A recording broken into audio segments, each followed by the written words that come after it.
जयंती आज साजर होते, तुम्ही अभिवादन केले. पण काल भुजबळांनी असं म्हटलं की भिडेवाड्याचं काम अजूनही सुरू झालं नाही, महापालिका अकार्यक्षम ठरते आहे. काय वाटतं आजच्या दिवशी? कारण महापालिकेमध्ये लोकनियुक्त माणसंच नाहीये.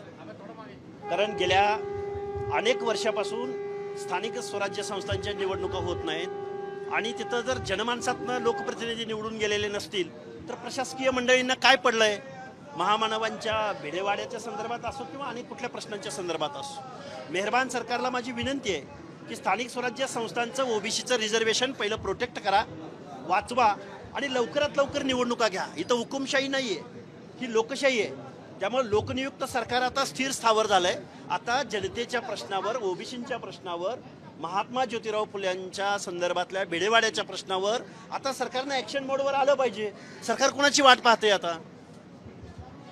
खरं तर ओबीसी आरक्षणाचा विषय तुम्ही काढलात, या सगळ्या आरक्षणामुळं ना महापालिकेच्या निवडणुका देखील होत नाहीयेत. सरकारनं, राज्य सरकारनं ओबीसी आरक्षण, मराठा आरक्षणाचा तोडगा काढावा असं वाटतं, हा वाद थांबावा. हे बघा, ओबीसी आरक्षणासंदर्भात सन्माननीय सर्वोच्च न्यायालयानं इम्पेरिकल डेटा कलेक्ट करण्यासंदर्भात जे सूतोवाच केलेलं होतं त्यावरती महाराष्ट्र सरकार उदासीन आहे. देशभरामध्ये अनेक राज्यांनी इम्पेरिकल डेटा, सोशो इकॉनॉमिकल सर्वे करण्याचा प्रयत्न केला, पूर्ण केला. पण फुले शाहू आंबेडकरांचा महाराष्ट्र, पुरोगामी महाराष्ट्र, उठसूट फुले शाहू आंबेडकरांच्या समतेचं तत्व सांगितलं जातं.